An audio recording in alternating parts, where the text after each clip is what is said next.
Hi friends, ലോഹബിൻ്റെ പുതിയൊരു വീഡിയോയിലേക്ക് എല്ലാവർക്കും സ്വാഗതം. അപ്പം നമ്മളിന്ന് ഡിസ്കസ് ചെയ്യാൻ പോകുന്ന topic public prosecutor under BNSS ആണ്. അപ്പോൾ ആരാണ് public prosecutor? Public prosecutor is A legal professional who represented the state or government in criminal proceedings. അതായത് ഒരു ക്രിമിനൽ കേസിൽ വിക്ടിമിന് വേണ്ടിയിട്ട് വാദിക്കുന്ന, അതായത് നമ്മുടെ സ്റ്റേറ്റിനെ റെപ്രസെൻറ്റേറ്റ് ചെയ്തുകൊണ്ട് വിക്ടിമിന് വേണ്ടി വാദിക്കുന്ന ആളെയാണ് നമ്മൾ പബ്ലിക് പ്രോസിക്യൂട്ടർ അഥവാ PP എന്ന് പറയുന്നത്. അതുപോലെ തന്നെ നമ്മുടെ BNSSൽ പബ്ലിക് പ്രോസിക്യൂട്ടറെ മിനിസ്റ്റർ ഓഫ് ജസ്റ്റിസ് ആയിട്ടാണ് കൺസിഡർ ചെയ്യുന്നത്.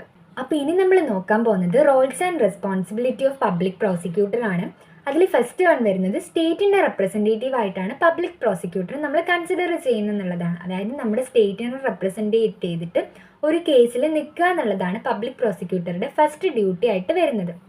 അതുപോലെ തന്നെ അടുത്തതായിട്ട് വരുന്നത് ഇംപാർഷ്യലായിട്ട് വർക്ക് ചെയ്യുക എന്നുള്ളതാണ്. അതായത് കൃത്യമായിട്ടുള്ള എവിഡൻസ് മുന്നോട്ട് വെച്ചിട്ട് വിക്ടിമിൻ്റെ ഭാഗത്തോ അല്ലെങ്കിൽ അക്യൂസ്ഡിൻ്റെ ഭാഗത്തോ നിൽക്കാതെ ഒരു ഇംപാർഷ്യലായിട്ട് ഇതാക്കുക. അതായത് വിക്ടിമിന് വേണ്ടിയിട്ടാണ് വാദിക്കുന്നതെങ്കിൽ പോലും ഒരു കോർട്ടിനൊരു ജസ്റ്റ് കൺക്ലൂഷൻ വരുത്താൻ വേണ്ടിയിട്ട് ഒരു രണ്ട് സ്ഥലത്തും നിൽക്കാതെ, അതായത് ഒരു ഇംപാർഷ്യലായിട്ട് നിൽക്കുക എന്നുള്ളതും പബ്ലിക് പ്രോസിക്യൂട്ടറുടെ ഡ്യൂട്ടി ആയിട്ട് വരുന്നതാണ്. പിന്നീട് വരുന്നത് പ്രീ ട്രയൽ റോളാണ്. അതായത് നമ്മുടെ പോലീസുകാർ ഫയൽ ചെയ്തിട്ടുള്ള ചാർജ് ഷീറ്റ് സ്കൂട്ടനൈസ് ചെയ്യുക എന്നുള്ളതും നമ്മുടെ പബ്ലിക് പ്രോസിക്യൂട്ടറിൻ്റെ ഒരു റോളായിട്ട് വരുന്നതാണ്. പബ്ലിക് പ്രോസിക്യൂട്ടറുടെ അടുത്ത ഡ്യൂട്ടി ആയിട്ട് വരുന്നത് ട്രയൽ കണ്ടക്ട് ചെയ്യുക എന്നുള്ളതാണ്. അതായത് കൃത്യമായിട്ട് ട്രയൽ കണ്ടക്ട് ചെയ്യുക, അതായത് ഹൈക്കോർട്ടിലായിക്കോട്ടെ സെഷൻ കോർട്ടിലായിക്കോട്ടെ നടക്കുന്ന പ്രൊസീജിയേഴ്സ് കൃത്യമായിട്ട് കണ്ടക്ട് ചെയ്യുക എന്നുള്ളത് നമ്മുടെ പബ്ലിക് പ്രോസിക്യൂട്ടറിൻ്റെ ഡ്യൂട്ടിയാണ്.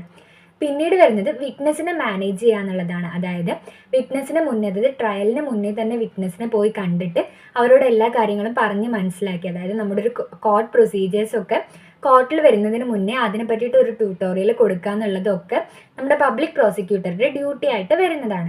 ഇനി നമ്മൾ നോക്കാൻ പോകുന്നത് eligibility and appointment of public prosecutor ആണ്.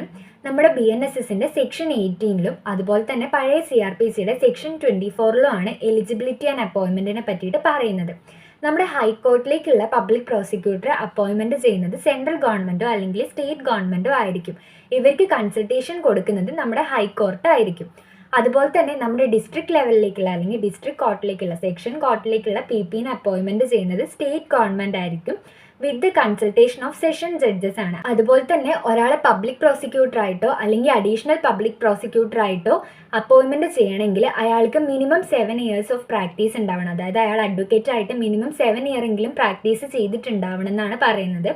അതുപോലെ തന്നെ സ്പെഷ്യൽ പബ്ലിക് പ്രോസിക്യൂട്ടർ ആണെങ്കിൽ അയാൾക്ക് മിനിമം 10 years ഓഫ് എക്സ്പീരിയൻസ് ഉണ്ടാവണം. അതുപോലെ തന്നെ ഹൈ പ്രൊഫൈൽ കേസുകളിൽ മാത്രമായിരിക്കും സ്പെഷ്യൽ പബ്ലിക് പ്രോസിക്യൂട്ടറെ അപ്പോയിൻമെൻറ്റ് ചെയ്യുന്നത്. അപ്പോൾ ഇനി നമുക്ക് കുറച്ച് കേസ് ലോസ് നോക്കാം. അതിൽ ഫസ്റ്റ് വൺ വരുന്നതാണ് Mahavir and others versus state of Haryana എന്ന് പറയുന്നത് 2025 കേസാണ്. ഇവിടെ സുപ്രീം കോടതി എന്താ പറഞ്ഞതെന്ന് വെച്ച് കഴിഞ്ഞാൽ ഒരു പബ്ലിക് പ്രോസിക്യൂട്ടർ അപ്പോയിൻമെൻറ്റ് ചെയ്യുന്നത് മെറിറ്റ് ബേസിലായിരിക്കണം, അല്ലാതെ പൊളിറ്റിക്കൽ പാർട്ടിയുടെ ബേസിലോ അല്ലെങ്കിൽ ഒരു ഫേവറേറ്റിസത്തിൻ്റെ ഭാഗമായിട്ടോ ഒന്നും നമ്മൾ പബ്ലിക് പ്രോസിക്യൂട്ടർ അപ്പോയിൻമെൻറ്റ് ചെയ്യരുത് എന്നാണ് ഈ കേസിൽ പറഞ്ഞത്. അതുപോലെ തന്നെ ഈ കേസിൽ കോർട്ട് ക്ലാരിഫൈ ചെയ്തൊരു കാര്യമുണ്ട്. പബ്ലിക് പ്രോസിക്യൂട്ടറുടെ ഓഫീസ് എന്ന് പറയുന്നത് ഒരു പബ്ലിക് ഓഫീസാണ്. അതുകൊണ്ട് തന്നെ അതായത് പബ്ലിക് ഓഫീസിലേക്ക് കൃത്യമായിട്ട് ഒരു ക്രിമിനൽ ജസ്റ്റിസിന് അഡ്മിനിസ്ട്രേഷൻ എന്നുള്ള രീതിയിലാണ് നമ്മൾ പബ്ലിക് പ്രോസിക്യൂട്ടർ അപ്പോയിൻമെൻറ്റ് ചെയ്യുന്നത്. അതുകൊണ്ട് തന്നെ അവിടെ ഒരു ഫേവറിറ്റിസം പാടില്ല എന്നും നമ്മുടെ സുപ്രീം കോടതി പറഞ്ഞിട്ടുണ്ട്. അടുത്ത കേസ് എന്ന് പറയുന്നത് അനുപം ചക്രവർത്തി versus state of west Bengal ആണ്. ഇവിടെ എന്താണെന്ന് വെച്ച് കഴിഞ്ഞാൽ നമ്മുടെ പെറ്റീഷണർ ഒരു കേസ് ഫയൽ ചെയ്യാണ്. അതായത് കോൺട്രാക്ച്വൽ ബേസിൽ എടുത്തിട്ടുള്ള നമ്മുടെ പബ്ലിക് പ്രോസിക്യൂട്ടേഴ്സിനെ സ്ഥിരമായിട്ട് നിയമിക്കണം എന്ന് പറഞ്ഞുകൊണ്ടുള്ള ഒരു അപേക്ഷയായിട്ട് ഒരു കേസ് ഫയൽ ചെയ്യാണ് ഉണ്ടായിരുന്നത്. പക്ഷേ ഇവിടെ നമ്മുടെ സുപ്രീം കോടതി പറഞ്ഞത് ഇവിടെ കോൺട്രാക്ച്വൽ ബേസിലുള്ള ആൾക്കാരെ ഒരിക്കലും നമുക്ക് സ്ഥിരമായിട്ട് നിയമിക്കാൻ വേണ്ടി പറ്റില്ല. അതിനുള്ള ഒരു പ്രൊവിഷൻസും നമ്മുടെ കോൺസ്റ്റിറ്റ്യൂഷനിലോ അല്ലെങ്കിൽ BNSSലോ പറയുന്നില്ല. അതായത് നമ്മുടെ BNSSൻ്റെ സെക്ഷൻ പ്രകാരം സെക്ഷൻ 18 പ്രകാരമാണ് നമ്മൾ പബ്ലിക് പ്രോസിക്യൂട്ടറെ അപ്പോയിൻമെൻറ്റ് ചെയ്യുന്നത്. അവിടെ ഒരിക്കലും കോൺട്രാക്ച്വൽ ബേസിലുള്ള ആൾക്കാരെ പെർമനൻറ്റ് ചെയ്യണമെന്ന് പറഞ്ഞിട്ടില്ല. അതുകൊണ്ട് തന്നെ ഇതിനൊരു കോൺസ്റ്റിറ്റ്യൂഷണൽ വാലിഡിറ്റിയോ അല്ലെങ്കിൽ ഒരു ലീഗൽ വാലിഡിറ്റിയോ ഇല്ലാത്തത് കൊണ്ട് തന്നെ ഇങ്ങനെ ചെയ്യാൻ വേണ്ടി പറ്റില്ല എന്ന് പറഞ്ഞ കേസാണ് അനുപം ചക്രവർത്തി versus state of west Bengal എന്ന് പറയുന്നത്.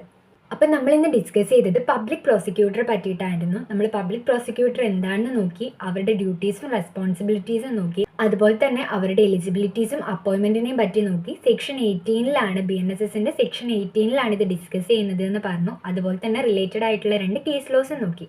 അപ്പം നിങ്ങൾ ഈ ചാനൽ ആദ്യമായിട്ട് കാണുകയാണെങ്കിൽ ചാനൽ സബ്സ്ക്രൈബ് ചെയ്യുക, വീഡിയോ ലൈക്ക് ചെയ്യുക, ഷെയർ ചെയ്യുക ആൻഡ് കമൻറ്റ് ചെയ്യുക.